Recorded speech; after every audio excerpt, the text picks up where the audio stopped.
Bonjour à tous. Est-ce que vous m'entendez, s'il vous plaît? Très bien. OK. Parfait. Bon, on n'est pas nombreux quand même. On va encore attendre 1 à 2 minutes et on commence, hein.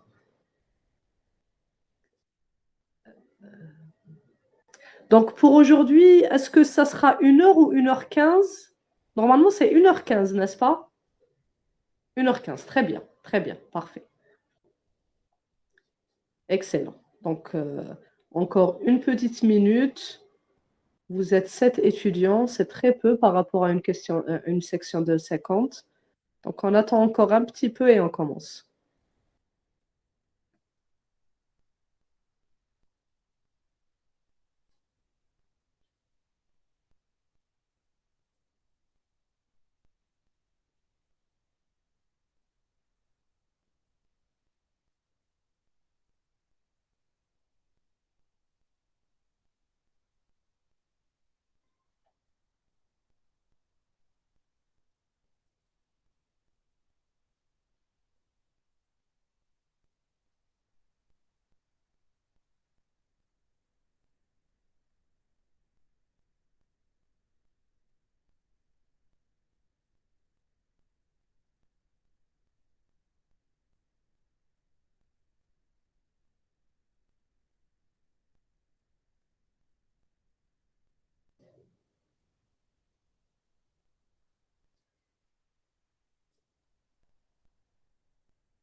Bon, euh, donc, donc on commence. Vous n'êtes pas nombreux, mais bon.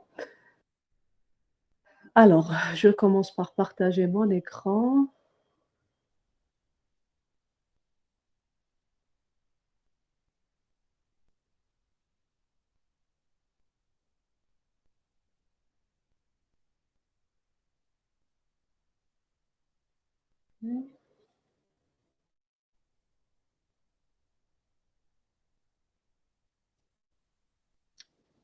Oh,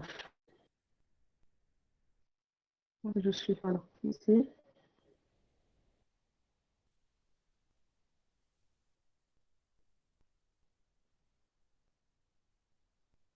Bien, donc juste un petit rappel par rapport à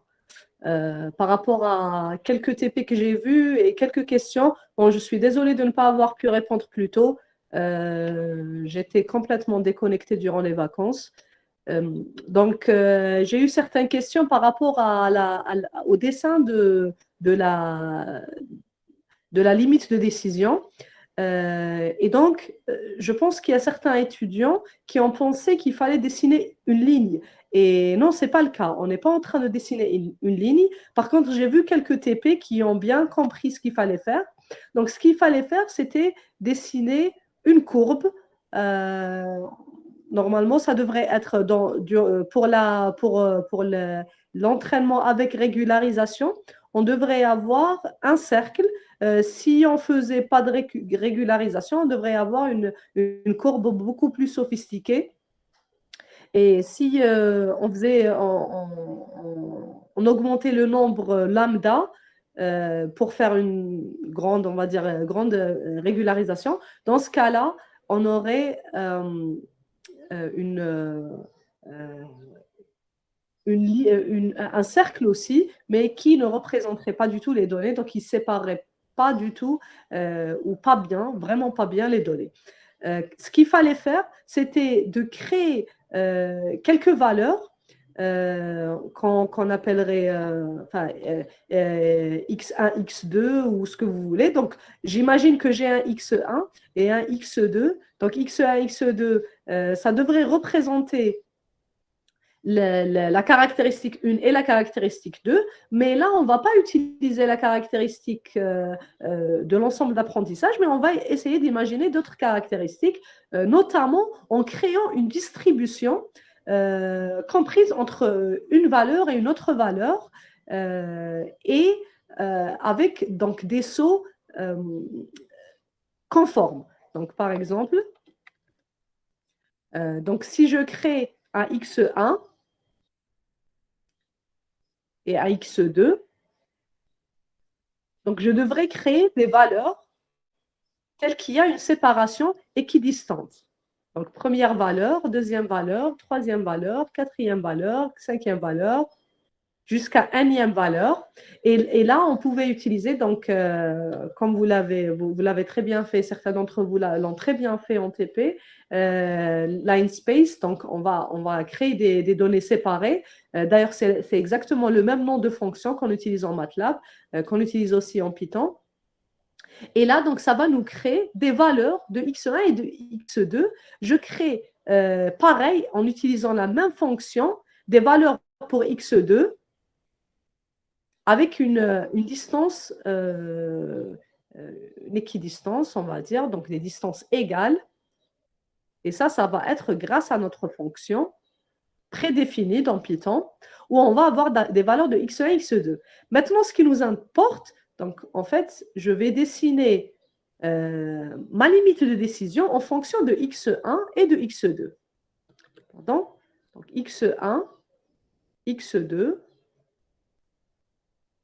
ok.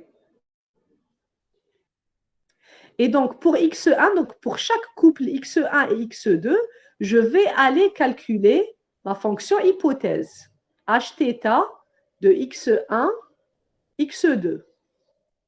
Mais notre x1, x2, nous, on a sophistiqué ça. Donc, on a élevé x2 à la puissance 3, élevé x1 à la puissance 3, multiplié x1 fois x2, x1 au carré fois x2, etc. Donc, ce qu'on va faire pour chaque couple de ces valeurs qu'on a créées, chaque couple, on va essayer d'aller calculer le polynôme. Donc, on calcule le polynôme pour chaque couple. Après avoir eu le polynôme, donc après avoir eu x1, donc x1, x2, donc on l'a déjà, on les a définis avec la fonction prédéfinie. Pour calculer x1 à la puissance 3, donc je prends cette valeur et je mets à la puissance 3. Et ça, c'est le mapping, c'est exactement le mapping que vous avez fait en TP, donc dans le TP. Le mapping, c'est la création des nouvelles valeurs, donc c'est la fonction que je vous ai déjà donnée. Une fois que j'aurai mon mapping, donc j'aurai le vecteur qui est encore plus grand. J'avais un vecteur qui avait seulement 2 valeurs. Je vais maintenant avoir un vecteur qui a 28 valeurs, si je me rappelle bien. Donc 28 valeurs où chaque valeur est basée sur x1, x2. Donc tantôt c'est x1 à la puissance 3, x1 à la puissance 2 fois x2, x2 à la puissance 2 fois x1, etc. Jusqu'à terminer tout notre polynôme. Donc on aura plusieurs valeurs, un vecteur caractéristique qui est encore plus grand.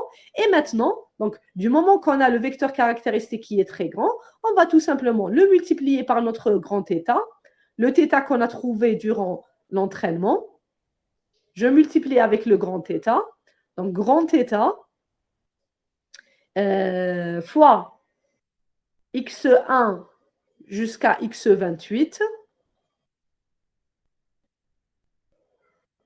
Et là, j'aurai un scalaire. Donc, j'aurai mon hypothèse hθ qui est un scalaire. Mais nous, pour dessiner la limite de décision, qui est un cercle, on a besoin de plus que ça. Donc, ce qu'on va essayer de faire, on va essayer de créer une matrice.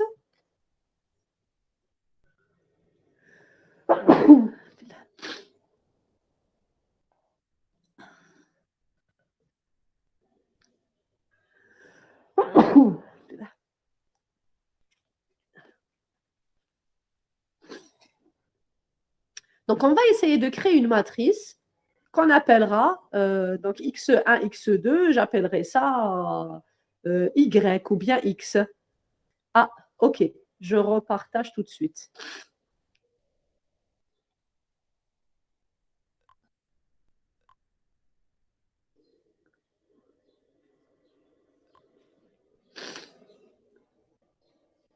Ok, donc j'étais là. Donc là, pour avoir les valeurs, donc je vais avoir, au lieu d'un scalaire qui est hθ de x1, x2, je vais avoir une matrice. Et pourquoi une matrice? Parce qu'en appelant notre fonction prédéfinie, ce qu'on va créer, on va créer plusieurs valeurs pour chaque combinaison de x1 et de x2. Donc x1, x2, et j'aurai plusieurs valeurs du polynôme. Et pour toutes ces valeurs du polynôme, je vais essayer de chercher donc mon hθ. Donc j'aurai une matrice qui a la taille de x1, x2. Et pour faire ça, en implémentation, donc, où est-ce que j'ai mis ça?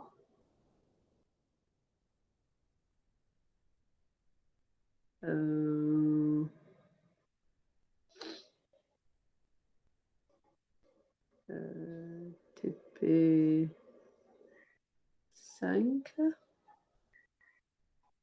Non.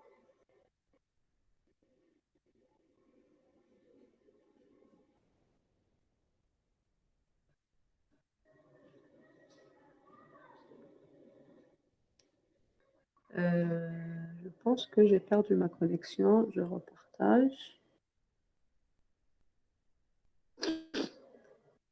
Donc, on devrait utiliser quelque chose comme ceci. Donc là, c'est notre fonction de mapping donc, qui va nous créer nos valeurs. Et là, donc, je vais créer donc, deux vecteurs équidistants. D'accord? Donc, line space, ça va me créer deux vecteurs. Donc, c'est exactement c'est exactement le même nom, donc pas avec NP, mais exactement le même nom que vous allez trouver si vous implémentez ça en MATLAB.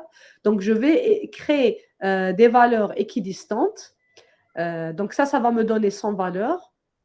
Normalement, c'est 100 valeurs, donc 50 avant, 50 après. Notre B et notre Z qui aura la taille de A et la taille de B. Donc ici, c'est une matrice carrée vu qu'on a créé le même nombre de valeurs pour A et pour B. Et pour chaque valeur de A et chaque valeur de B, on va essayer d'aller chercher notre fonction hypothèse. Notre fonction hypothèse qui va aller, donc c'est tout simplement le produit du résultat du mapping avec notre θ final. Θ final, donc, qui a une taille qui est égale au nombre de caractéristiques, donc ce qu'on avait défini, 28 caractéristiques, de nouvelles caractéristiques qu'on a calculées. Donc, je vais tout simplement calculer mon hθ, donc mon z que j'ai ici, c'est exactement mon hθ. Mais maintenant, on ne va pas utiliser line, on ne va pas dessiner une ligne, mais on va dessiner un contour qui va prendre donc les valeurs A, B et Z. Donc, la coordonnée et la valeur de Z correspondante. Et là, je vais pouvoir finalement dessiner mon cercle qui va séparer mes données. Et pareil, donc contour, c'est exactement la même formule que j'avais utilisée il y a quelques temps pour MATLAB. Voilà. Donc, c'est juste par rapport aux questions que j'ai vues. Donc, c'est par rapport aux questions que j'ai eues par rapport au TP numéro 4. Est-ce qu'il y a d'autres questions, s'il vous plaît? J'ai l'impression que les personnes qui m'ont posé des questions ne sont pas là. Je vois que ceux qui ont eu une bonne solution de TP. Donc voilà, pour le reste, je pense qu'ils pourront voir en streaming la vidéo. Bien, donc je commence le TP5. Le TP5 est déjà sur votre drive, donc vous pouvez dès à présent le télécharger. Et on va essayer de voir ce qu'on a envie de faire pour le TP5. Alors, jusqu'ici, ce qu'on a fait, c'est la régression logistique binaire. Et on sait que la régression logistique, ça va nous donner une probabilité d'appartenance, oui ou non, à une classe donnée. Donc, la régression logistique nous permet seulement de faire une classification binaire.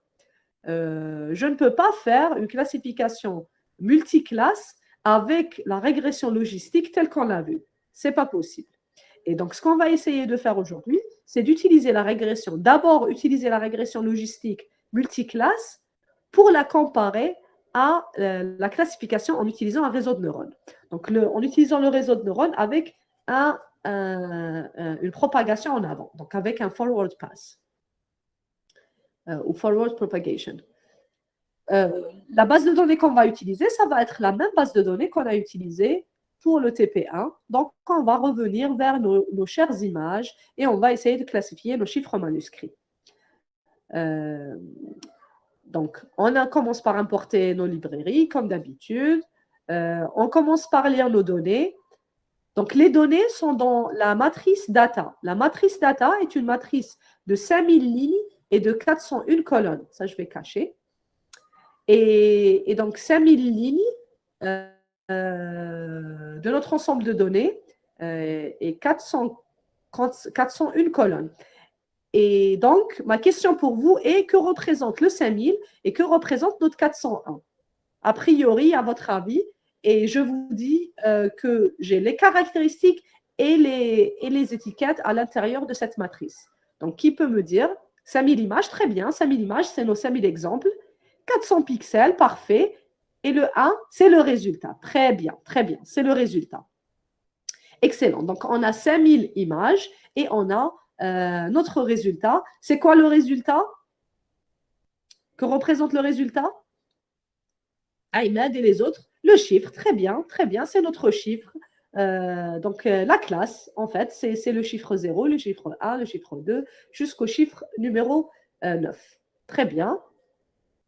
Voilà. Alors, ici, je vous ai mis le lien de l'ensemble d'images tel qu'il a été proposé par Yann LeCun. Donc, Yann LeCun, je ne sais pas si je vous ai déjà dit ça, donc c'est parmi les tout premiers pionniers de l'apprentissage profond et qui avait commencé à reconnaître les chiffres manuscrits dans les années 90. Donc, la base de données est là. Donc, si vous suivez ce lien, donc vous trouverez votre base de données. Donc, vous savez qu'on a pris seulement 5000 images de l'ensemble de très grand ensemble d'images MNIST. Et ici, donc, vous avez beaucoup plus d'images dans l'ensemble d'entraînement et l'ensemble de tests qui sont séparés. Vous avez quelques résultats de tous les classifieurs qui ont déjà été utilisés. Donc, pour ce tableau, là maintenant, ça devient encore plus facile pour vous de comprendre le contenu. Donc, vous connaissez les approches, les cas plus proches voisins, les SVM, on va s'approfondir dessus, les réseaux de neurones. Et là, donc, le dernier résultat qu'ils ont obtenu, c'était en 2012 et ils avaient obtenu une erreur de 0,23. Donc ici, c'est juste une comparaison entre plusieurs approches. Là, c'est des articles scientifiques qui ont proposé une approche de classification des chiffres manuscrits de la base MNIST.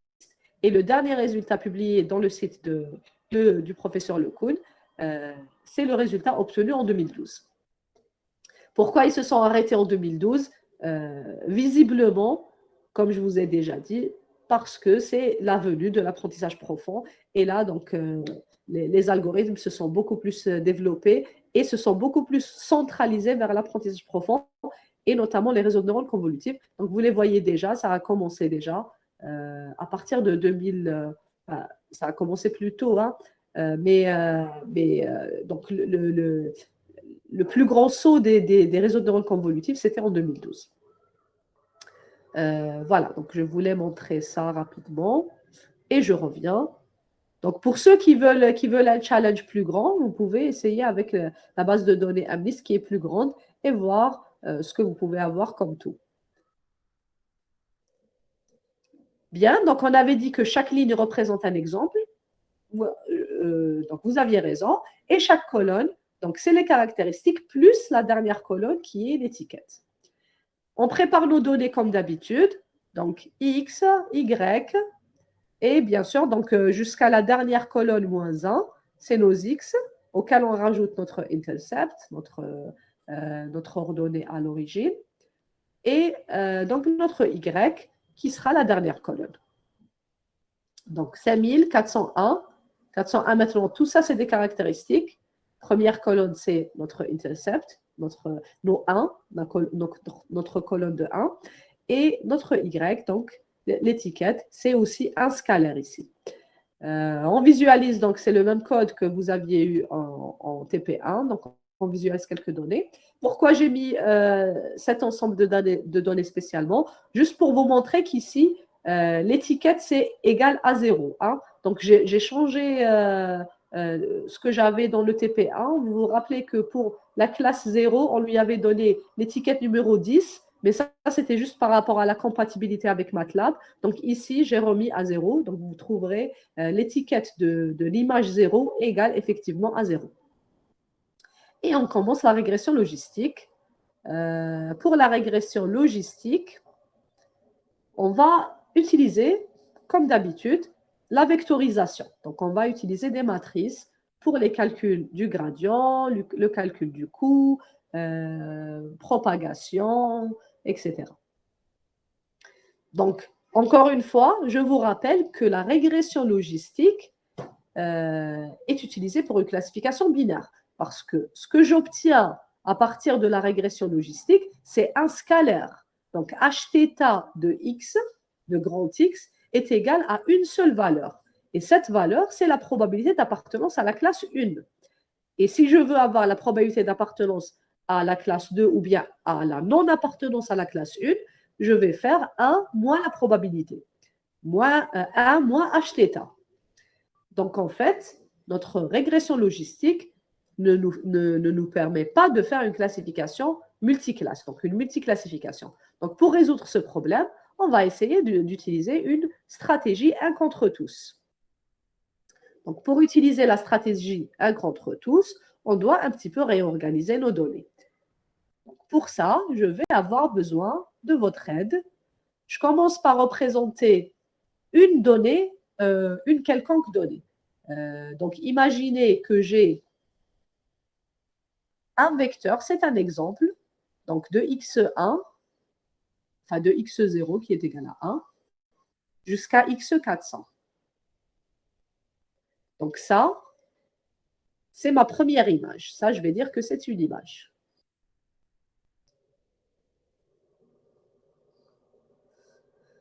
À cette image, on va supposer que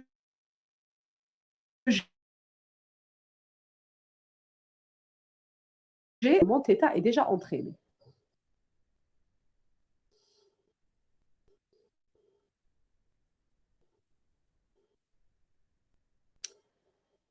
Et là, j'aurai mon hypothèse hθ de x. Et hθ de x, je sais que c'est une probabilité, étant donné que c'est la sigmoïde de la combinaison linéaire de x fois θ. Donc, ça va être une probabilité. Donc, je vais imaginer que j'ai un 0,8 dans hθ. Donc, mon 0,8, c'est la probabilité d'appartenance de l'objet x à la classe que j'ai envie de classifier. Donc, imaginez que ça, c'est θ, et j'ai la probabilité d'appartenance à la classe 0. Donc, est-ce que mon chiffre, c'est un 0, oui ou non? Donc, pour savoir si mon chiffre est un 0 ou non, j'ai entraîné un classifieur basé sur une régression logistique pour prédire que c'est un 0. Donc, ça, c'est mon θ.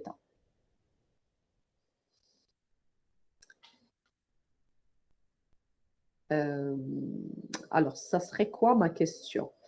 Ma question pour vous, ça serait que ça, c'est mon hypothèse pour la classe 0 seulement. Donc, en fait, je prends mon x, je prends mon h, mon θ, je calcule hθ et j'ai la probabilité d'appartenance à la classe 1. Si je veux savoir si cet objet appartient à la classe 2, qu'est-ce que je fais?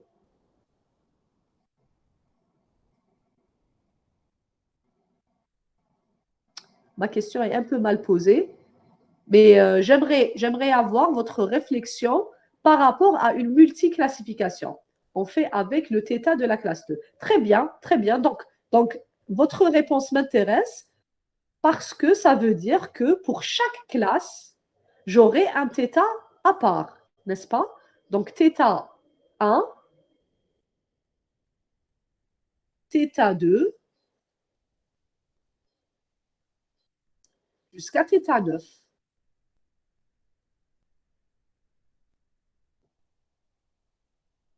Donc, θ de la classe 9.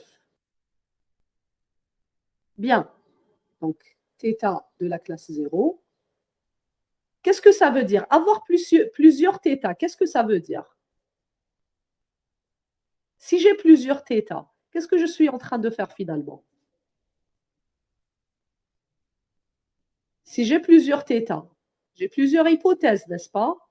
Donc, l'hypothèse d'appartenance à la classe 0,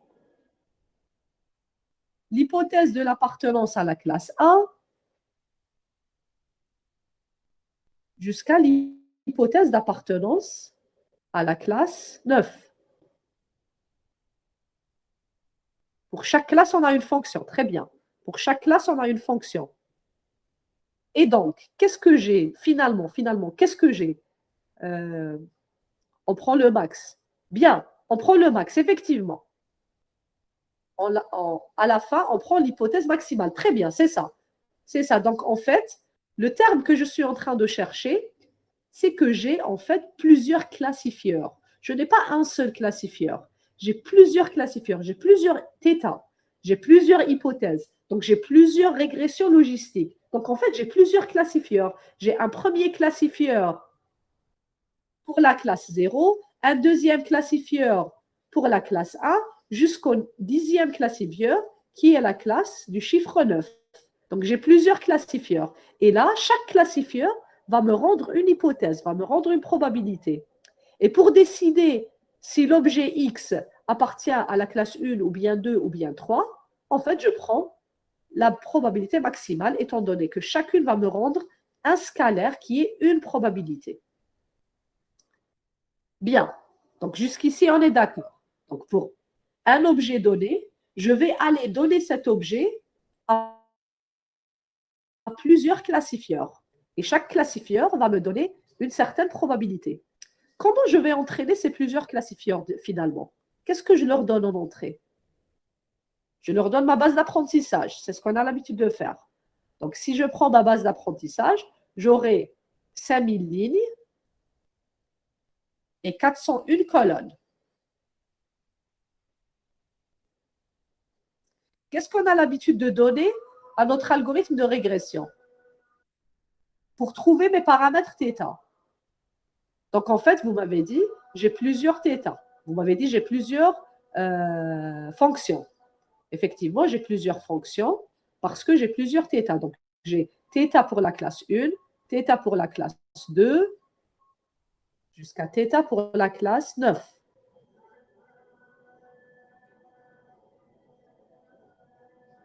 Et si, du moment que j'ai plusieurs θ, donc j'ai plusieurs hypothèses. Donc, je vais entraîner plusieurs hypothèses.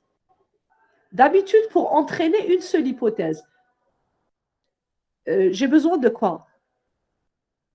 On divise nos données en 10. Bien. Comment je divise mes données en 10? Comment je vais diviser mes données en 10?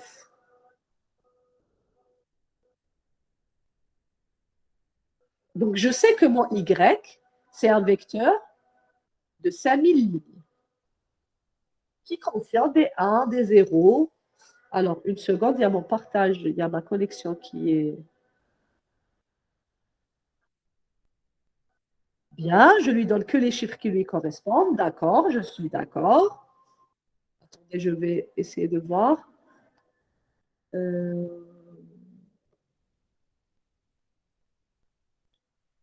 Alors, on divise nos données en 10. On crée une classe, par exemple, 0, pas 0. Bien, oui. Oui, on crée une classe 0, pas 0. On lui donne que les chiffres qui lui correspondent. Et on fait des copies des données. Et pour chaque classe, on met les autres classes à la même valeur. Bien. D'accord. Je reviens. Mais on n'aura pas un déséquilibre comme ça. On aura un déséquilibre. Mais avant d'arriver à un déséquilibre, je veux savoir ce que je vais donner en entrée au niveau des nombres de données. Justement, on n'aura pas un déséquilibre, non. On aura un déséquilibre dans les classes, mais pas dans le nombre de données. Donc, répétez-moi votre algorithme. À votre avis, qu'est-ce que je vais faire? Donc, on fait des copies des données. Donc, je fais des copies des données. Je vais appeler X1, qui est la matrice de 5000 lignes et de 401 colonnes. Donc, j'essaie de suivre votre algorithme, votre raisonnement. Donc, X1, je fais des copies. Donc, X2, je fais aussi une copie. Vous voyez mon écran, n'est-ce pas? Non? Mon écran est visible? Non, OK. Donc, je repartage. Bien. Maintenant, vous voyez mon écran, s'il vous plaît? Parfait. Donc, vous m'avez dit, je continue jusqu'à X10. Bon, je commence par X0. Je fais la copie de mes données. Ça égale à aussi une matrice qui est de 5000 lignes et 401 colonnes. Bien. X1, X2 jusqu'à X9. J'ai fait la copie de mes données. Maintenant, qu'est-ce que je fais de mes Y? Et qu'est-ce que je donne à mon algorithme de régression? Donc, chaque classe aura son propre algorithme de régression, donc sa propre fonction de régression. Qu'est-ce que je lui donne en entrée? Oui? Madame, Oui. pour chaque classe, on veut calculer la classe 1. وين ان نخلوها 1 وين ما كاش هذيك لا كلاس نديرو 0 نرجعوها بينار. Très bien. Très bien. Donc, وين نرجعوها هذه بصح؟ مادام سا ديبون لا كلاس اللي حابين نجيبو ليبوتيز تاعها نو. Oui, vous avez raison. حبيت برك نقول لك وين هذه اللي نديرها 1 و 0. C'est quoi? C'est le X, c'est le θ. Très bien, très bien, très bien, très bien. Donc, c'est ça, c'est exactement ça. Donc, Hada, j'ai fait la duplication pour la classe 0. Bon, mon partage.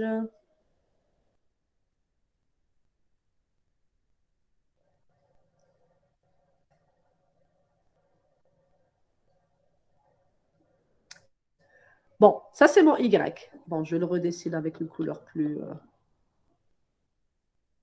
Donc, mon premier X, X0, donc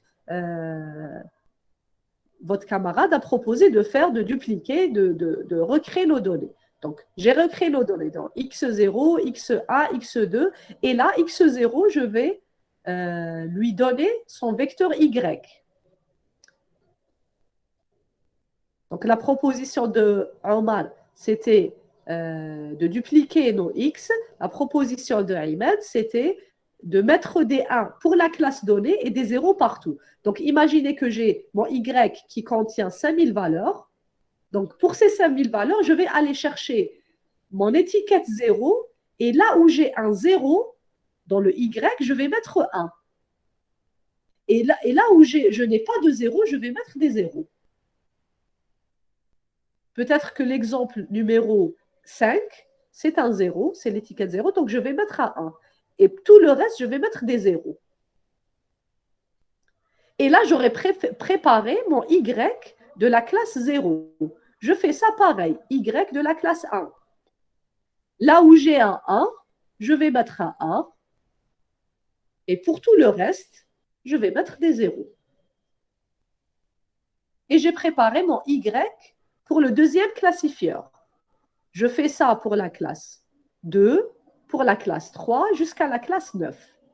Donc, pour la classe 9, je vais mettre des 1 là où mon étiquette est égale à 9 et des 0 pour tout le reste. Etc. J'ai préparé mes données. Maintenant, je vais tout simplement appeler mon algorithme de régression logistique. Donc, mon algorithme de régression logistique, ce qu'il va faire, il va prendre, donc je prends le premier exemple, le voici, je prends l'étiquette du premier exemple et je calcule l'erreur de la régression. Et je fais la propagation avec ma descente du gradient. Je fais ça avec le deuxième exemple. je calcule, je prends l'étiquette du deuxième exemple et j'applique mon algorithme de régression. Je récupère mon gradient que je vais propager lorsque je terminerai tout mon ensemble de données, donc les 5000 données, et je répète ça pour chaque itération. À la fin,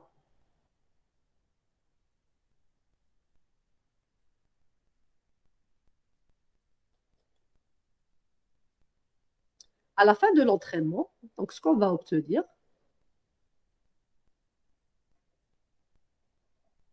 donc à la fin de l'entraînement, je ça un petit peu, à la fin de l'entraînement, donc on aura une prédiction, donc qui est Hθ, donc j'aurai mon θ de la classe 0. Je vais mettre ça entre crochets.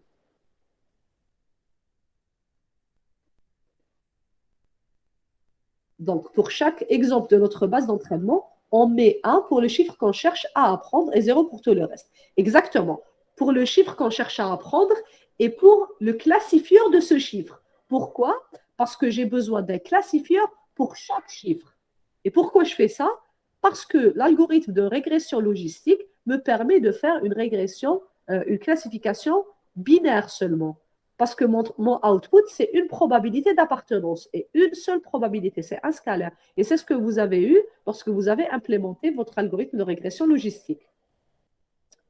Donc, du moment que j'ai une seule valeur, par exemple, dans ce cas-là, j'aurai besoin, pour avoir toutes les classes, j'aurai besoin pour chaque exemple de 10 valeurs, où chaque valeur va être obtenue avec chaque classifieur.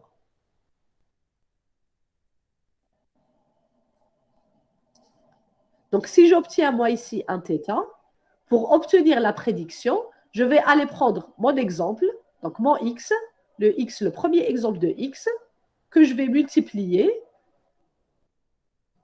par mon θ de la classe 0, donc le classifieur de la classe 0. Et ça va me donner un scalaire qui est une probabilité, 0,5 par exemple. J'ai mon 0,5 qui a été obtenu avec le classifieur de la classe 0, du chiffre 0. Exactement, exactement. Donc, on va parcourir nos 5000 images 10 fois, mais pas dans le même algorithme. Donc, chaque algorithme, chaque régression va être faite par son algorithme de régression spécial. Et c'est ce que je vous ai mis ici. Donc, si je reviens sur notre TP. Donc, one versus all, ce que ça va me donner, donc, vous avez un seul algorithme de régression logistique. Hein? Donc, pour mon algorithme de régression logistique, comme d'habitude, je lui donne son X, je lui donne son Y, je lui donne les paramètres initiaux de θ, et il va me rendre un θ. Mais ce θ, moi, je vais l'avoir pour chaque classifieur. Et le nombre de classifieurs que j'aurai, c'est égal au nombre de classes. Donc, à l'extérieur de mon algorithme de régression logistique, je vais aller faire une boucle qui va boucler sur le nombre de classes. Et pour chaque classe, j'aurai son θ. Donc, ce que vous devez implémenter, c'est reprendre votre TP précédent pour le mettre dans Logistic Regression Cost Function. Donc, Logistic Regression Cost Function va me remettre mon θ, un θ par classe. Et ce θ, c'est exactement ce que vous avez trouvé durant le TP précédent. Donc, ce θ, je vais le cumuler pour le mettre dans all θ, dans une grande matrice que je vais appeler all θ. Et ce all θ, je vais en avoir besoin pour calculer la probabilité maximale. D'accord, donc, voici ce que vous m'avez proposé et ce que j'étais en train d'expliquer. Je l'ai mis ici. Donc, Y, donc ce que je donne à mon algorithme de logistic regression, je vais lui donner les X. Donc, ici, je n'ai pas besoin de faire des duplications. Je vais juste donner à X à la même fonction. Donc, c'est le même X que je vais appeler plusieurs fois à l'intérieur de ma boucle. Et la boucle va boucler sur le nombre de classes pour avoir un classifieur par classe. D'accord? Donc, je vais lui donner la matrice X qui est donc 5000 fois 401. C'est la matrice de caractéristiques. All θ exact, tout à fait. Donc, all θ va avoir 401 paramètres pour 10 classifieurs. Donc, 10 classifieurs, c'est le nombre de lignes, et 401 colonnes, c'est le nombre de paramètres. On ne va pas avoir, voilà, 10 θ. 10 θ, mais θ, c'est une matrice. Enfin, c'est un vecteur plutôt. C'est 10 vecteurs de θ. Pourquoi? Parce que j'ai 10 hypothèses, j'ai 10 classifieurs.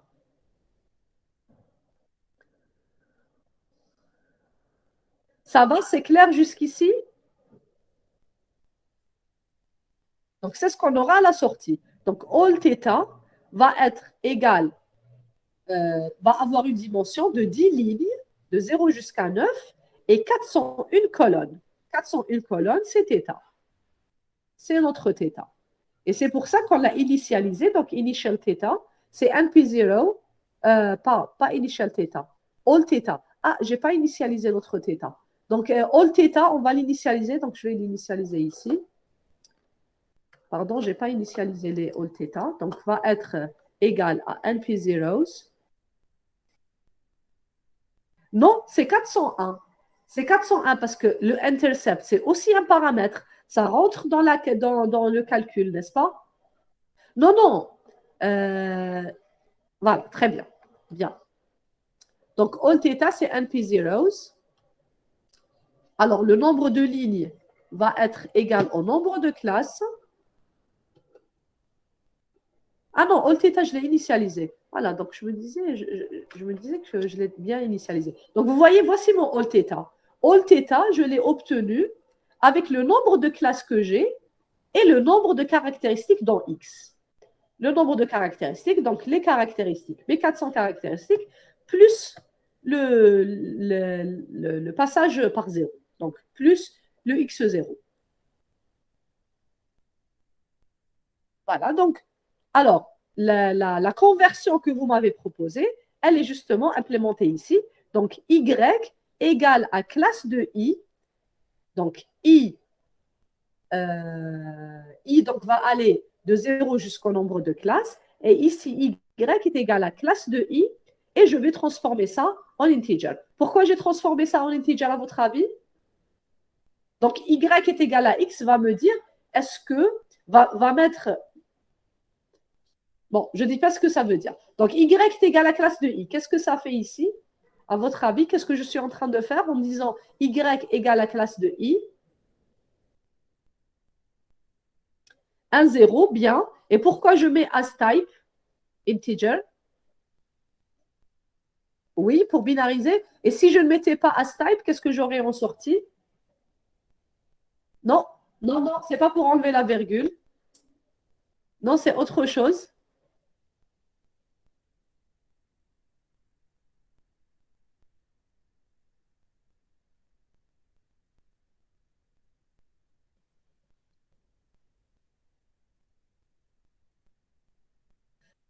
Non, c'est pas possible. C'est pas possible. Que fait Y égale à quelque chose?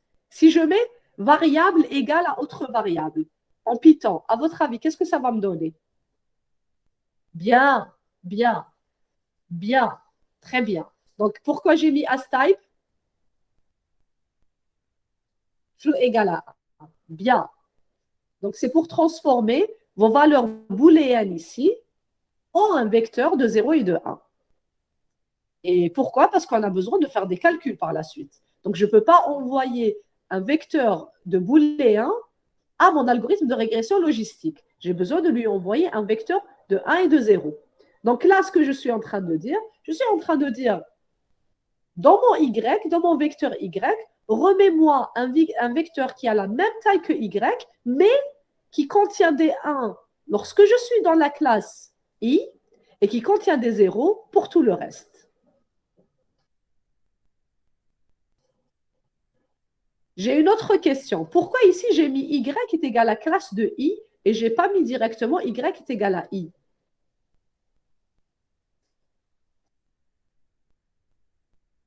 Pourquoi, à votre avis? Alors ici, donc j'ai surligné ça. Donc j'ai mis θ égale à linear cost function, donc de x, et je lui envoie en paramètre y égale à classe de i. Point as type integer. pourquoi y égale à classe de i et non pas y est égal à i directement.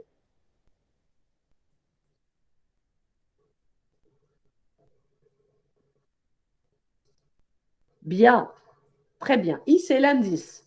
Exactement. I, c'est l'indice. Donc, si je mets directement i, donc ça va me dire y égale à 0. Donc, pour l'indice égal à 0, la classe sera égale à 1 et pour tout le reste. Mais c'est pareil, très bien, très bien. C'est ce que je voulais entendre. C'est pareil.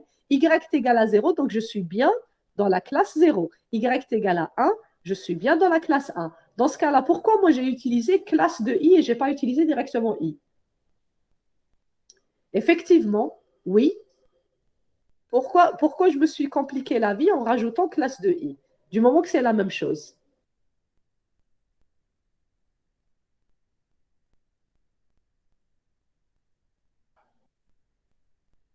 Vecteur. Alors, classe de i.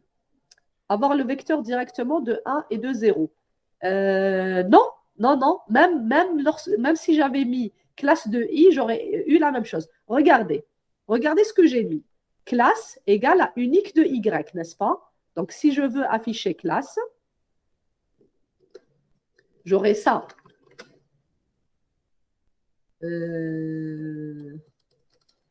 Ah, j'ai pas encore... j'ai fermé. Donc, je dois refaire. Une seconde. Je refais ça. C'est bon. C'est pour le plot. Voilà. Regardez ce que j'ai dans classe. Dans classe, j'ai obtenu les classes uniques du vecteur y, n'est-ce pas? Donc 0, 1, 2, 3. Et je sais que donc i, lorsque i est égal à 0, je suis bel et bien dans la classe 0. Lorsque i est égal à 1, je suis bel et bien dans la classe 1. Lorsque i est égal à 2, et ici, lorsque j'ai mis y est égal à la classe de i, donc si je fais ça, voici ce que j'obtiens.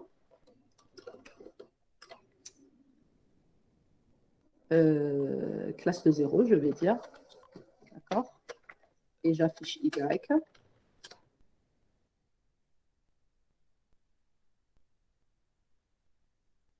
J'affiche le résultat.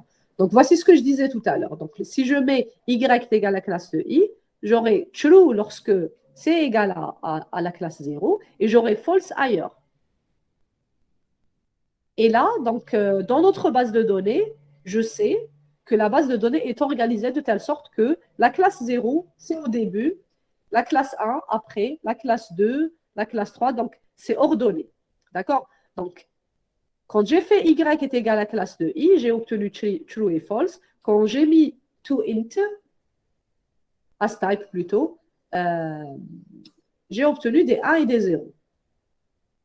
Maintenant, j'ai dit que y est égal à la classe de 0. Et si j'avais mis y est égal à 0, j'aurais eu exactement la même chose. Donc, pourquoi j'ai précisé ici que y est égal à classe de i et non pas i, même si, dans ce cas, j'obtiens la même chose.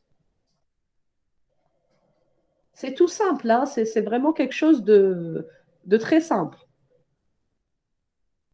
Et c'est juste si vous mettez i ici. C'est juste pour cet ensemble de données. Mais ça serait quoi notre problème si j'utilise directement mon i? Je répète, ça ne pose pas de problème si je mets i ici. Hein. Ça ne pose pas de problème pour cet ensemble de données. Et ça serait quoi le problème? Oui. Madame, pour autre شغل classe, madame, بالك يكون ما فيهمش 0 1 2 3 حاجات. Exactement. Exactement. Exactement. C'est exactement ça. Tout simplement. Donc, moi, ce que je préfère en programmation, c'est que vous soyez toujours le plus indépendant possible de vos données. Parce que les données changent. L'algorithme ne change pas. Et nous, on veut que notre algorithme soit fonctionnel. Voilà, c'est pour la généralisation, soit fonctionnel pour toutes les données possibles. Donc, imaginez avec moi que j'ai ici, j'ai mis unique unique de y, et j'avais trouvé 0, 1, 3, 6. Donc, en fait, mes images ne contiennent pas le chiffre 1.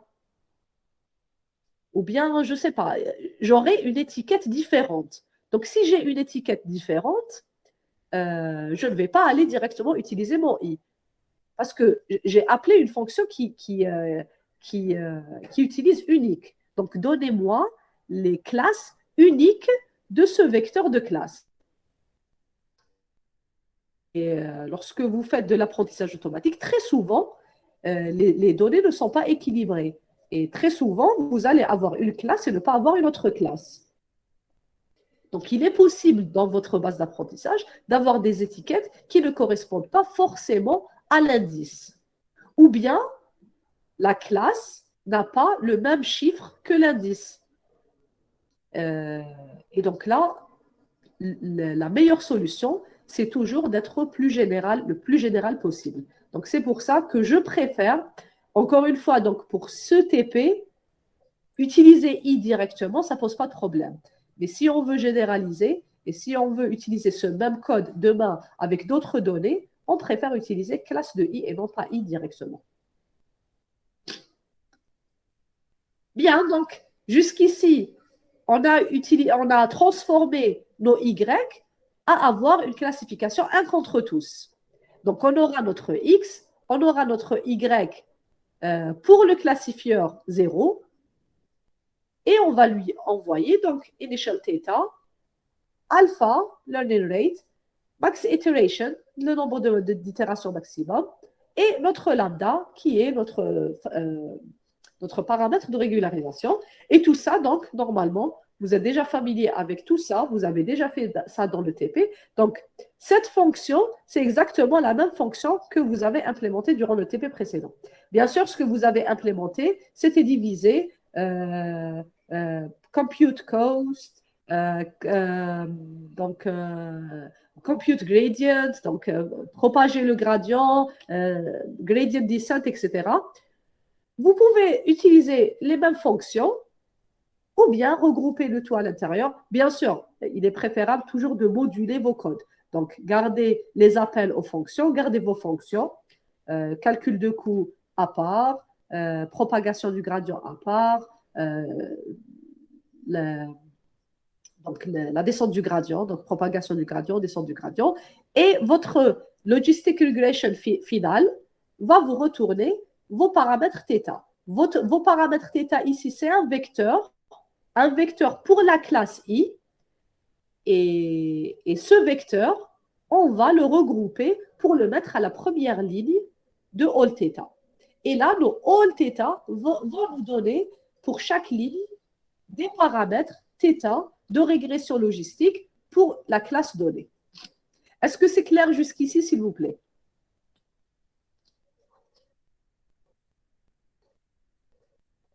Ça va? Il y a des questions? Pas de questions, s'il vous plaît?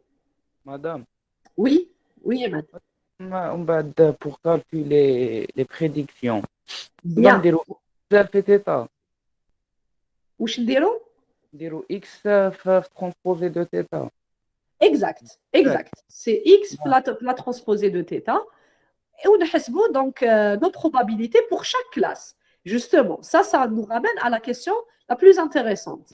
C'est comment je fais la prédiction maintenant que j'ai plusieurs classifieurs. Chaque classifieur nous donne quelque chose. Donc justement, on va prendre notre x, on va prendre notre θ, et on va multiplier notre x avec notre θ, et on aura une valeur, une probabilité pour le premier θ, pour la première ligne. Et on répète ça pour la deuxième ligne, donc x fois θ, deuxième ligne, x θ, troisième ligne, et on aura donc des probabilités pour chaque classe. Exact. On fait la prédiction pour toutes les classes. Donc, pour chaque classe, on a une hypothèse indépendante. Pour chaque classe, on a son propre θ. Donc, on aura sa propre hypothèse. Donc, elle aura son propre scalaire. Et ce qu'on va choisir, ce qu'on avait dit tout à l'heure, donc on choisit la probabilité maximale. Donc, si je reviens, donc on a dit qu'on avait all θ. Donc, première ligne, premier θ, deuxième θ, troisième θ, jusqu'à θ numéro 10. Et là, donc j'ai ma matrice. Donc ça, c'est mon grand θ, all θ. Et là, je vais le multiplier par mon grand X. Mon grand X qui contient 401 valeurs et 5000 exemples. OK?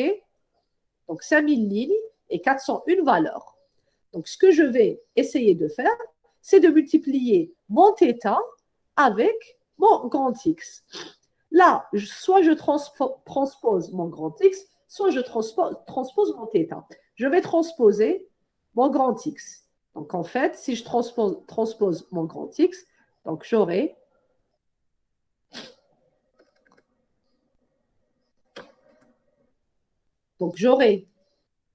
mon premier exemple en tant que colonne, premier exemple, deuxième exemple, jusqu'à 5000 exemples, 5000e exemple.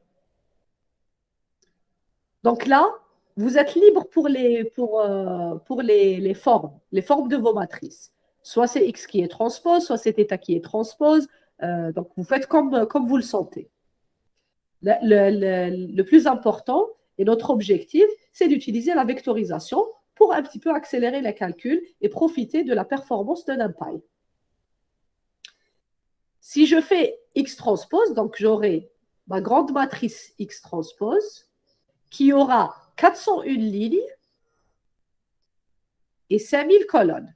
Et je fais ça, donc pour la classe 1, je prends la première ligne, je multiplie par la première colonne et j'aurai ma première valeur.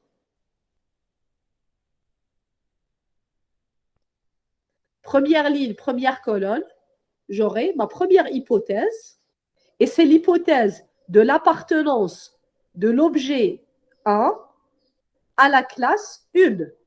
Donc ça, c'est à la classe 0, on va dire, le chiffre 0. Donc ça, c'est pour la classe 0, classe 1, classe 2, jusqu'à la classe 9.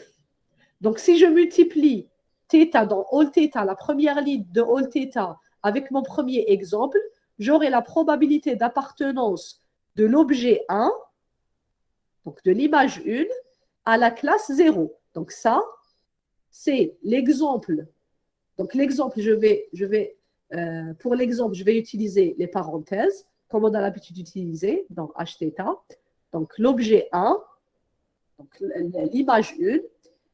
Et pour le classifieur, je vais utiliser les crochets. Avec le classifieur 0. Donc ça, j'aurai une première probabilité, 0,3 peut-être. Je fais la même chose, donc première ligne, avec la deuxième colonne. Donc ça va me donner quoi? Première ligne avec la deuxième colonne. C'est la probabilité de quoi? Je vais la calculer, peut-être que je vais la trouver, 0,8. C'est quoi en fait ce 0,8, s'il vous plaît? C'est l'hypothèse de quoi? Je mets entre parenthèses l'exemple et entre crochets, je vais mettre l'appartenance de classe. Proba que le chiffre soit 1. Si c'est un 1, très bien. Ah, si c'est un 1, la deuxième valeur ici, réfléchissez bien. La deuxième valeur, mon 0,8, j'ai pris la première ligne de θ. La première ligne de θ, c'est le θ du classifieur de la classe 0. Classe 0, d'accord? C'est classe 0. Ce n'est pas classe 1, c'est classe 0. Pourquoi? Parce que le chiffre est égal à 0, d'accord? Donc, classe 0, j'ai appelé ça la classe 0. La deuxième ligne, j'ai appelé ça la classe 1, etc.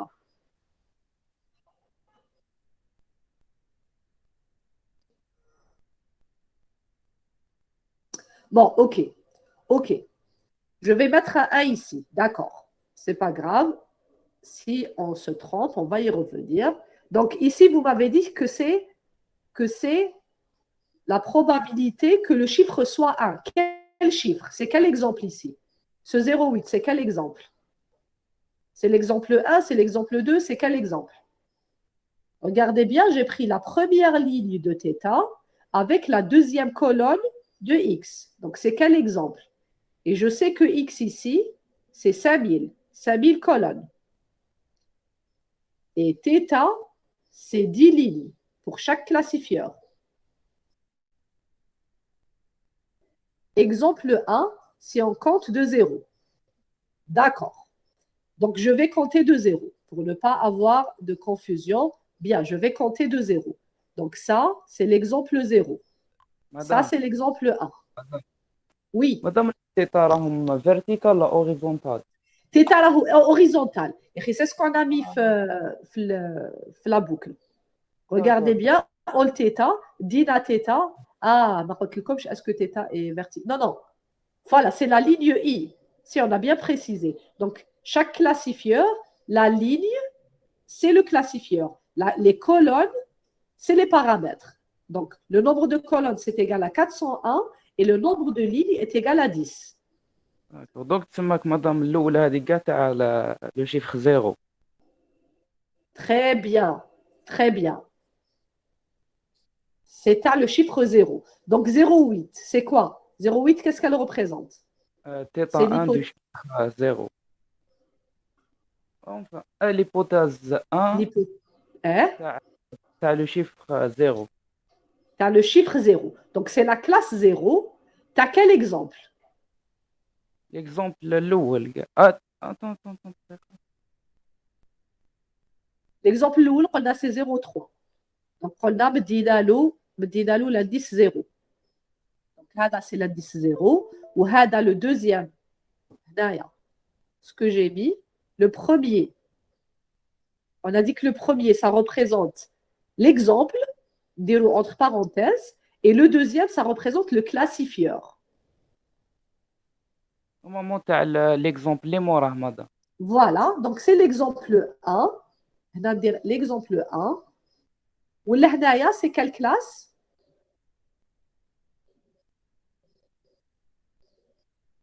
« 0,8, c'est l'appartenance. Donc, on est d'accord. Le 0,8 qu'on a ici, c'est la probabilité d'appartenance de l'exemple 1, la deuxième colonne de grand X. La deuxième colonne, donc c'est l'exemple 1. À la classe 0. À la classe 0. Très bien, très bien. Parfait. À la classe 0. Nzidodoka. L'hypothèse suivante, je vais la trouver, est égale à 0,2. C'est l'hypothèse quoi? Qu'est-ce que je mets entre parenthèses et qu'est-ce que je mets entre crochets? C'est quel exemple? La colonne 3. Exemple 2. Moi. C'est l'exemple 2, très bien. C'est l'exemple 2. Très bien. C'est l'exemple 2 de la classe 0. On est d'accord. Très bien. La dernière. La dernière, ça va être H de quoi? Qu'est-ce que je mets entre parenthèses et qu'est-ce que je mets entre crochets?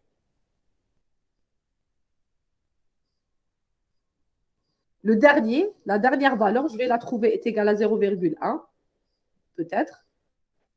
Donc, c'est l'hypothèse de quoi? Très bien. Excellent. Excellent. Donc, c'est 4999. Donc, ça, c'est ce que je vais mettre entre parenthèses. Et l'appartenance à la classe 0. Excellent. On est d'accord.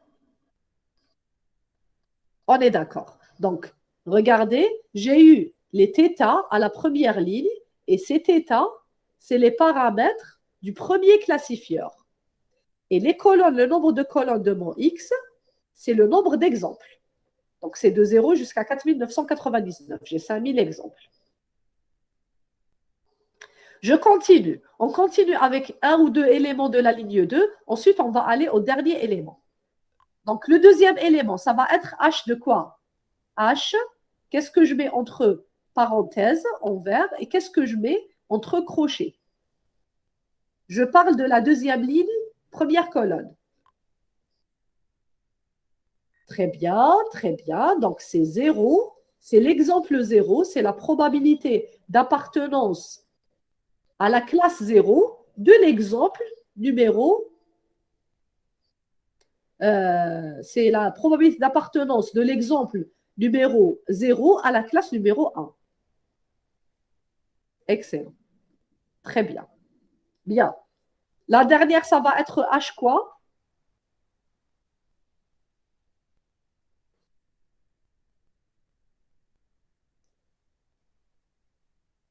Bien, très bien.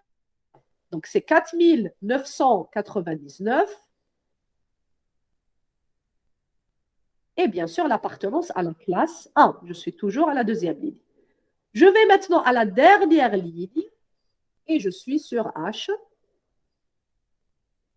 Donc, c'est qu'est-ce que je mets entre parenthèses et qu'est-ce que je mets entre crochets?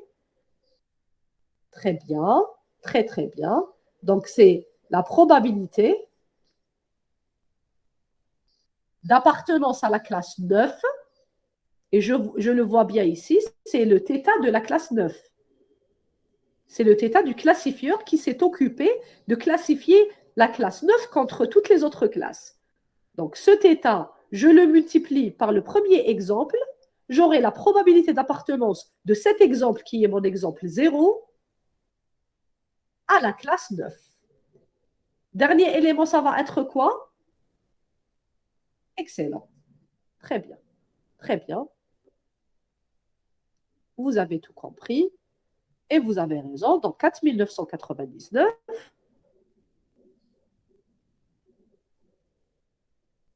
Et ici, c'est la classe 9. Bien. Donc, ce qu'on a obtenu en faisant la prédiction, c'est la prédiction de tous les objets pour toutes les classes. Donc, si je veux avoir la prédiction d'un seul objet, c'est les lignes ou c'est les colonnes? Si je veux avoir la prédiction d'un seul exemple, je prends la colonne ou bien la ligne?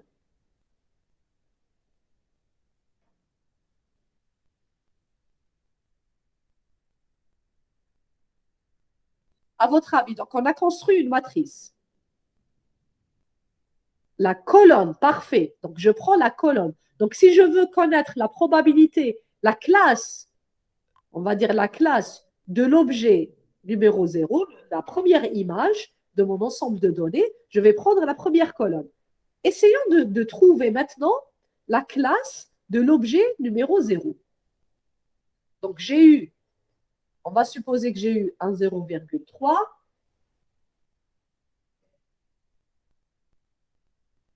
Très bien. NP.max. Est-ce que vous êtes sûr que c'est le max?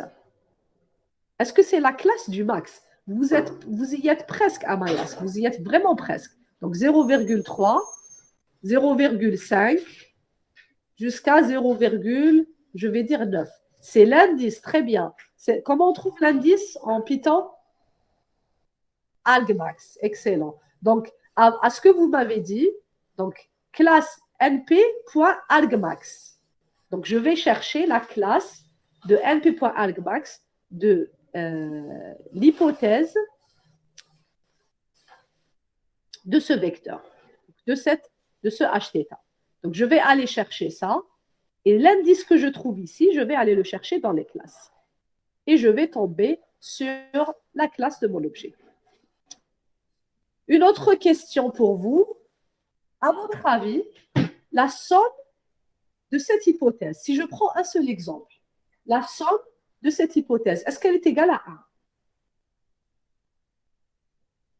Est-ce que vous êtes sûr qu'elle est égale à 1? Bien. Bien. Qui pense que c'est égal à 1, à part Amayas? Et qui pense que ce n'est pas égal à 1? Et je veux des justifications. Pourquoi c'est égal à 1? Pourquoi ce n'est pas égal à 1? OK. Donc, pour le reste, ce n'est pas grave, Aïmat. Pour le reste, Omar, pourquoi ce n'est pas égal à 1? Et Amayas, pourquoi c'est égal à 1?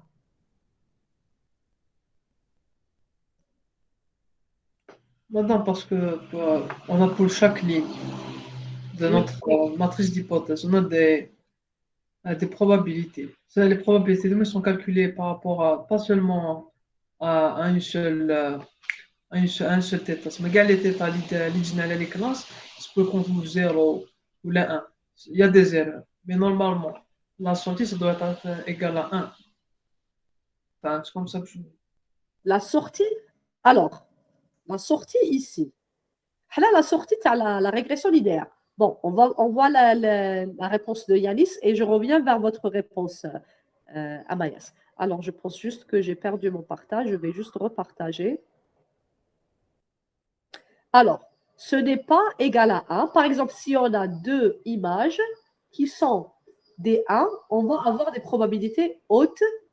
Si on a la somme, ça va sûrement dépasser 1.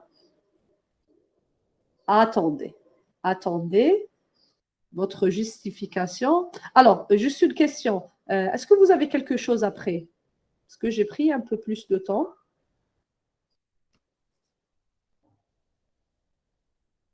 Est-ce que vous avez autre chose? Est-ce que vous avez un cours maintenant?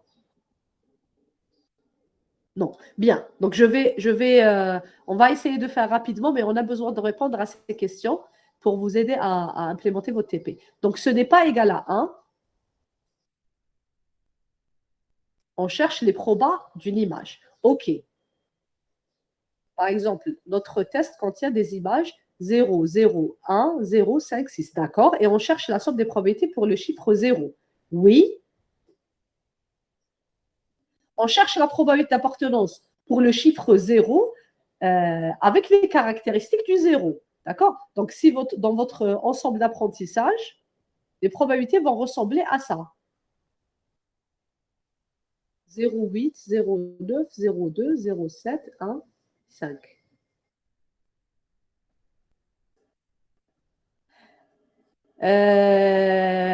Oui. Oui. Oui. Mais ce n'est pas ce qu'on cherche. Alors, Yanis, je n'ai pas demandé si la somme de la ligne est égale à 1. Mais j'ai demandé si la somme de la colonne est égale à 1. La ligne, oui, je suis d'accord avec vous. Pour la ligne, je suis tout à fait d'accord. La somme de la ligne, c'est impossible qu'elle soit égale à 1. Madame, Vu que j'ai plusieurs exemples. Juste une question, madame. Oui. Dans un réseau de neurones, oui, on utilise des fonctions d'activation. Exact. Donc, je pense que ça peut aussi changer. Par exemple, Ken, la softmax, Oui. elle va prendre deux vecteurs et elle va les sommer pour avoir un 1. Oui. Donc, je ne sais pas est-ce qu'une fonction d'activation peut influer sur la valeur. La fonction d'activation, on le verra durant les réseaux de neurones. Ne vous précipitez pas, on va y arriver justement. Mais avant, justement, on a besoin de comprendre ici, est-ce que la somme des hypothèses va être égale, supérieure ou inférieure à 1 pour savoir ce qui va se passer. C'est une connaissance qu'on va utiliser dans les réseaux de neurones. Donc, normalement, c'est 1, ce n'est pas 1. Car chaque valeur est calculée indépendamment des autres. Il n'y a aucune raison pour qu'on tombe sur un 1. Bien. Qui est d'accord avec Omar? Normalement, ça va donner un 1. La probabilité, donc, Yanis nous dit que c'est différent de 1, mais ce n'est pas ce qu'on cherche. Yanis, on n'est pas en train de chercher la somme des colonnes. Donc, si on cherchait la somme des colonnes, oui, vous avez raison. Mais là, on est en train de chercher la somme si on cherchait la somme des colonnes, voilà. Donc, une ligne, je cherche la somme de la première ligne. Mais là, on est en train de chercher la somme de la première colonne, qui est les probabilités d'appartenance à chaque classe pour un seul objet. Donc, je reviens sur vos réponses. Ce n'est pas égal à 1. Oui. Et ceux qui ont dit à 1, on dit que c'est les probabilités.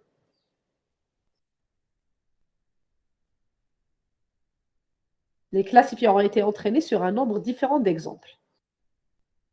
Non, sur le même nombre d'exemples. Non, non, non. Sur le même nombre d'exemples. Le X, je reviens sur notre code. Yanis, le X, ici, c'est le même X. C'est le même nombre d'exemples. On a 5000 exemples et on a Y. C'est juste le Y qu'on a changé. Et maintenant, je vous réponds, et je suis d'accord avec Omar, ce n'est pas possible d'avoir la somme égale à 1. La somme serait égale à 1 si j'étais en train de prendre la probabilité d'appartenance à la classe 0 avec non 0. Donc, l'hypothèse que j'ai ici, c'est un scalaire. C'est l'hypothèse de la régression logistique. Et l'hypothèse de la régression logistique, ça me donne un scalaire, ça ne me donne pas un vecteur. Donc ici, et votre camarade a tout à fait raison, chaque classifieur a été calculé et a été optimisé indépendamment. Donc chaque classifieur a sa propre hypothèse. Donc je peux avoir une confiance. Le premier classifieur m'a dit, voilà, la sortie de la régression logistique pour la classe 0, pour la classifieur 0, m'a donné une probabilité de 0,8. Et pour la classe 3, ça m'a donné aussi 0,8. Parce que c'est un algorithme de régression totalement indépendant. Je lui ai donné tous les x et je lui ai donné la classe 3 contre toutes les autres classes. Donc, ce qu'on aura ici, ce ne sera pas, la somme ne sera pas égale à 1. Chaque hypothèse est issue d'un classifieur à part. La somme que j'aurai en 1, c'est la somme de l'appartenance à la classe 0 avec la classe non 0. Et la classe 0 avec la classe non 0, donc on l'a déjà vu, donc on a dit que la régression logistique Hθ de x, si je donne un seul exemple, ça va me donner une seule valeur qui est obtenue avec la sigmoïde de la fonction linéaire. Je mets ça en sigmoïde. Donc, c'est sigma de θ fois x, θ transpose fois x. Le sigma de θ transpose fois x, c'est un scalaire qui peut être supérieur à 1 ou inférieur à 1. Je lui applique la sigmoïde pour avoir une probabilité. Et cette probabilité, on avait dit, si vous vous rappelez, et revenez à votre cours de régression logistique, on avait dit que le output de la régression logistique, c'est l'appartenance à la classe 1. Et si je veux trouver l'appartenance à la classe non 1, je vais mettre 1 moins la probabilité d'appartenance à la classe 1. 1 moins Hθ. Et c'est là que je vais avoir la somme égale à 1. Maintenant, ce qu'on a fait, c'est qu'on a créé un Hθ pour chaque classe. Donc, l'hypothèse de la classe 1 n'est pas en train de voir, je vais vous dessiner un œil ici, donc n'est pas en train de voir l'hypothèse de la classe 2 ou l'hypothèse de la classe 0. Elles sont calculées d'une façon complètement indépendante. Est-ce que vous êtes d'accord? Est-ce que vous comprenez pourquoi la somme n'est pas égale à 1? Très bien. Très bien. Donc ici, si je reviens là, donc la somme ici, donc chaque classifieur m'a donné une probabilité d'appartenance à sa propre classe. Mais il ne sait pas si cet objet appartient à une autre classe. Donc, il me donne la probabilité d'appartenance à sa propre classe et il n'y a aucun lien entre cette classe et cette autre classe. Donc, ce que je vais avoir, je vais prendre juste le max, le argmax, et je vais aller le chercher dans mon nombre de classes. Et il est possible que je tombe sur deux maximums qui sont tous les deux égales à 0,9. Il est possible. Si mon classifieur n'arrive vraiment pas à distinguer entre le 1 et le 7, donc 1 comme ça et 7 comme ça, si mon classifieur n'arrive vraiment pas à distinguer entre les deux, j'aurai une probabilité de 0,9 pour le 1 et j'aurai aussi une probabilité de 0,9 pour le 7.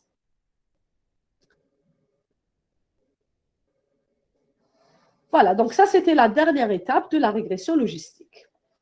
Et donc, en implémentant la régression multiclasse, vous allez bien sûr renforcer votre compréhension de la régression logistique où on va étendre le output qui était un seul scalaire vers un output qui est maintenant un vecteur avec des probabilités d'appartenance à chaque classe. Ce qui est différent maintenant pour la partie 2, c'est juste qu'on va appliquer un forward pass. Donc, tout ça, c'est par rapport à la régression logistique Et pour predict one versus all, bien sûr, vous m'avez dit qu'on va prendre le argmax et on va le chercher dans les classes. Pour le réseau de neurones, donc on va juste appliquer une multiplication, donc une combinaison linéaire de mes W qui sont les points à la première couche, W1 et W2, c'est les points pour la première et la deuxième couche, et avoir donc les probabilités d'appartenance à une classe donnée. Donc, pour ce réseau, on aura besoin donc, de 400 nœuds en entrée. 400 nœuds, bien sûr, donc c'est vos pixels. À ces 400 nœuds, on va rajouter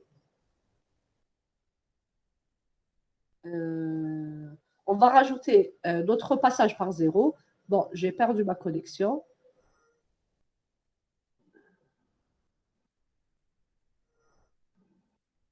Donc, on va rajouter le passage par 0. Bon, j'ai perdu ma connexion. En attendant, donc essayez s'il vous plaît de voir avec le TP si vous l'avez téléchargé. Donc, ce que vous aurez pour le réseau de neurones, c'est simplement les poids de la première couche et les poids de la deuxième couche. Vous vous rappelez que durant le TP1, on avait utilisé, sans bien comprendre le réseau de neurones, donc on avait utilisé un multi-perceptron et on va utiliser un petit peu presque la même chose. Donc, une couche en entrée, donc les 400 pixels avec la valeur à 0. La deuxième couche va contenir 25 nœuds et on lui rajoute un nœud pareil, intercept. Et la dernière couche, c'est la sortie. Donc, 3 couches, une couche en entrée, une couche en sortie et une couche cachée. Et on va simplement faire une combinaison linéaire, donc multiplier notre W1 par la couche d'entrée pour obtenir la couche cachée et multiplier la couche cachée par W2 pour obtenir la sortie.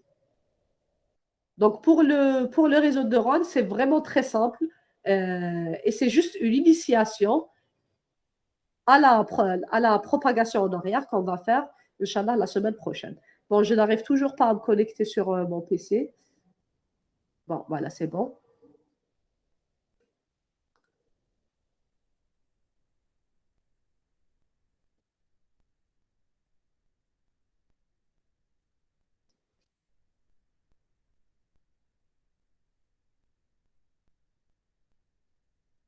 Voilà, donc pour le réseau de neurones,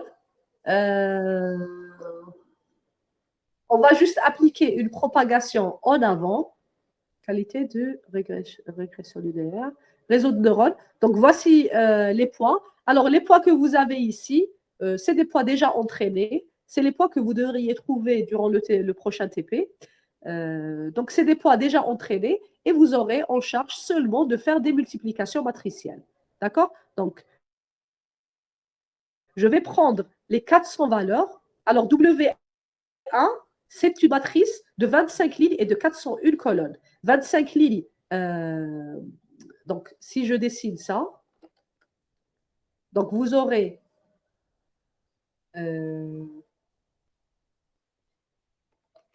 donc les 401 nœuds. Donc en fait, c'est 400 caractéristiques plus le passage par 0, donc plus x0, qui est égal à 1. Et à ça, on va avoir une couche cachée. Donc ici, j'ai 400 valeurs. Et pour la couche cachée, on aura 25 nœuds.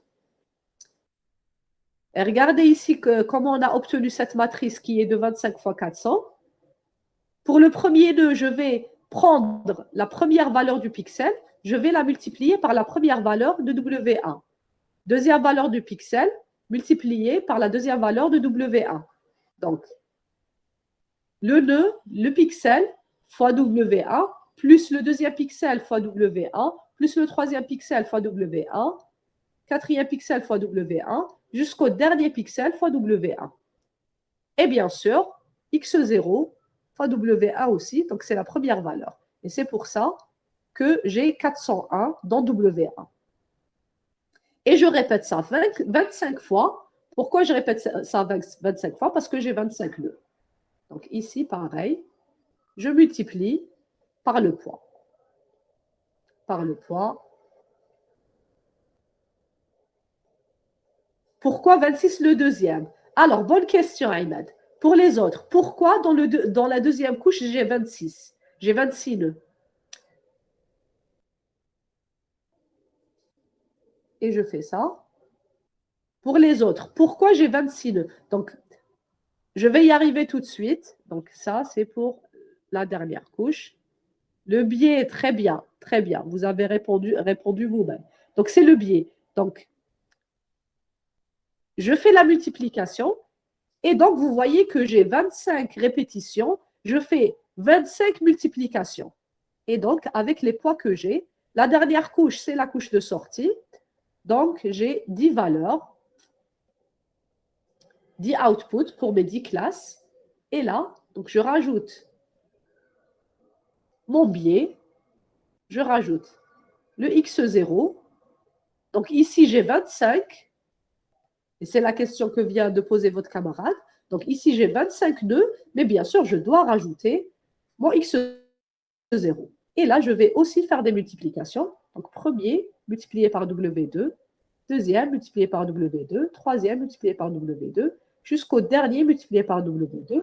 Et je répète ça 10 fois. Donc, en fait, le nombre de paramètres que j'ai, c'est 26 fois 10. Et ici, le nombre de paramètres que j'ai, c'est 401 fois 25. Ça va? Pas de questions?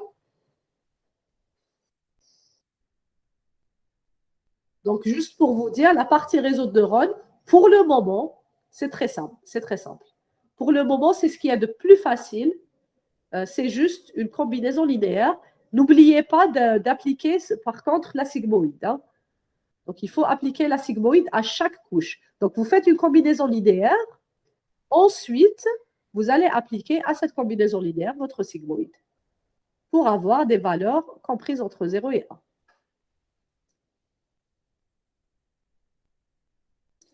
Donc, pour ce TP, c'est beaucoup de choses que vous avez fait dans le TP précédent.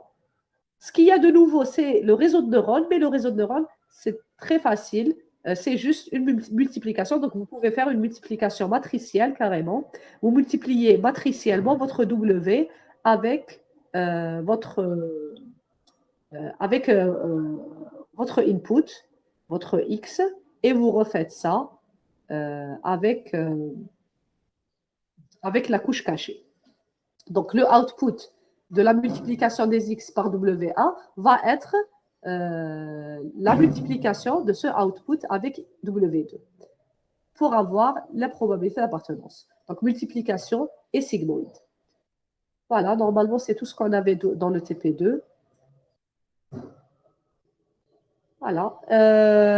Alors, pour scikit-learn, si vous voulez comparer avec scikit-learn, c'est toujours bon pour voir où est-ce que vous en êtes avec votre classification. Je pense que ce n'est pas la peine ici de comparer avec ça. Enfin, si, pour la régression logistique, vous pouvez comparer avec scikit-learn.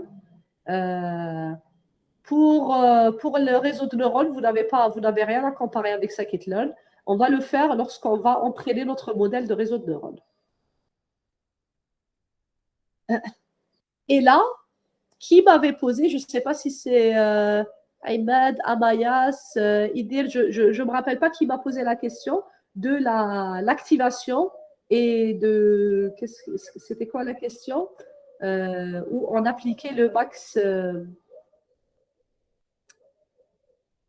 Rappelez-moi la question de tout à l'heure pour la somme des probabilités dans le réseau de neurones. Qui avait posé la question?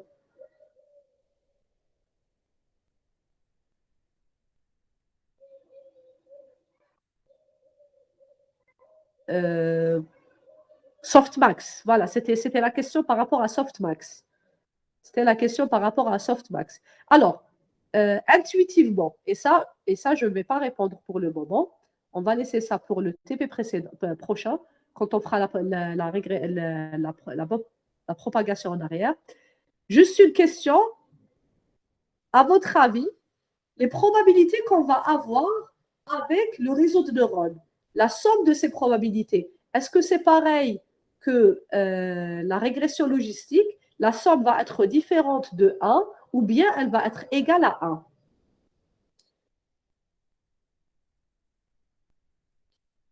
À votre avis?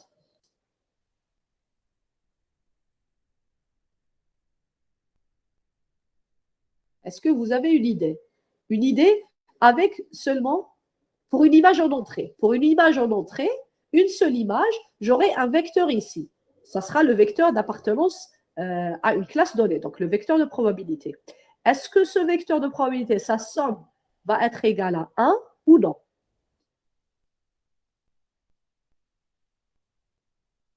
Oui? Qui dit oui? Qui dit non? Oui? La somme des probabilités prédites. La somme des probabilités prédites, donc chacune ici, va être une probabilité d'appartenance à une classe donnée dans le réseau de neurones. Et ça revient à la question posée tout à l'heure de softmax. Donc, sans utilisation de softmax, seulement en utilisant un forward pass et une sigmoïde. Donc, une combinaison linéaire avec une sigmoïde. Est-ce que la somme va être égale à 1 ou différente de 1?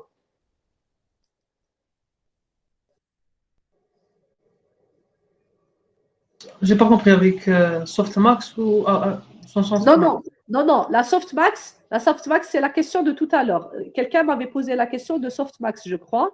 Et c'est une couche qu'on rajoute dans un réseau de neurones. Donc, ici, c'est votre question. Abaya, c'est votre question. Donc, ici, votre réseau ne contient pas de softmax. Il contient seulement donc, une combinaison linéaire et une fonction sigmoïde. C'est ce que vous devez implémenter.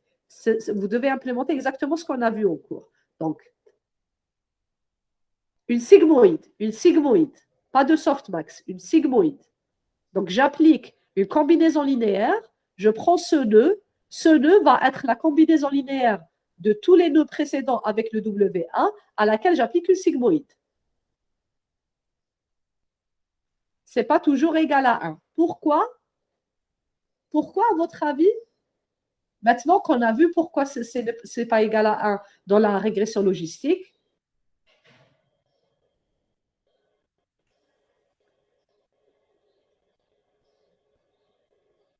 ce n'est pas toujours égal à 1.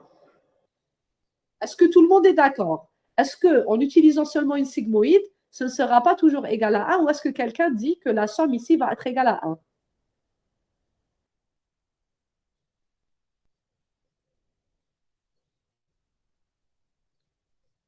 Toujours égal à 1.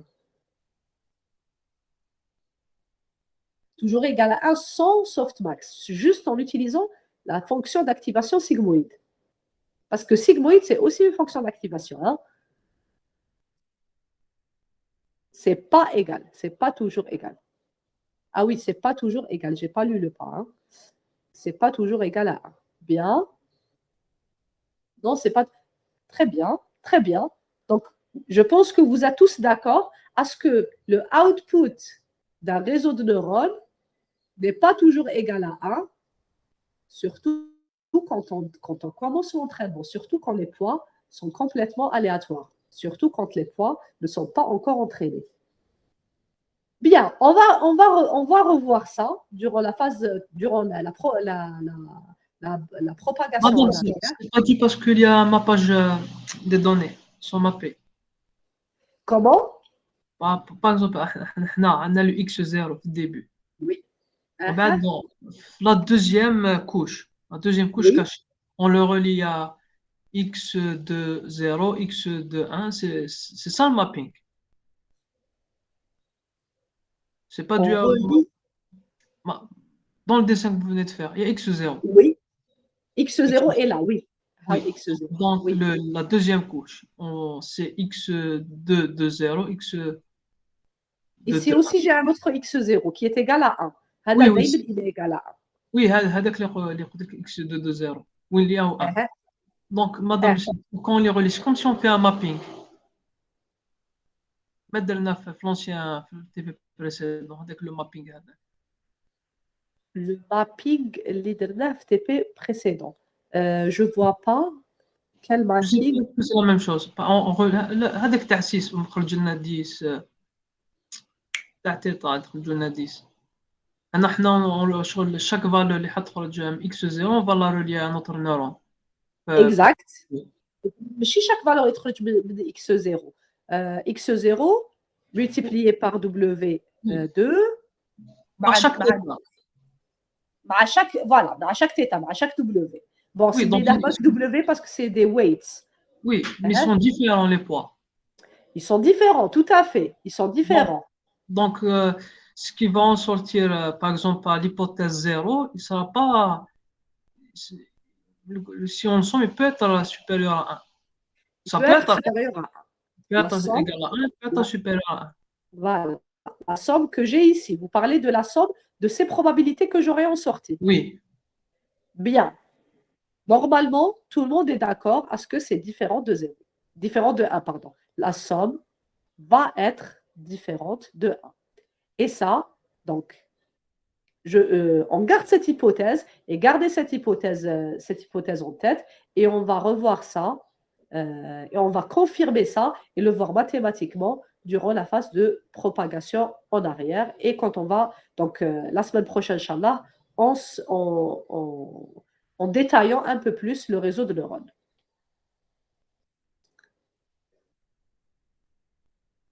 Ça va jusqu'ici? Pas de questions?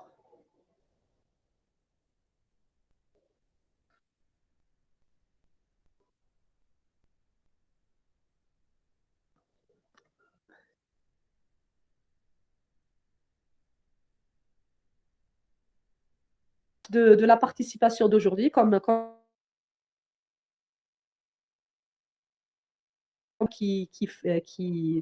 froid qui fait aujourd'hui. Donc, vous êtes toujours aussi éveillés. Donc, je vous remercie pour cette séance et je vous dis à la semaine prochaine, Inch'Allah. Et bien sûr, je reste disponible pour toute question. صحة فطوركم.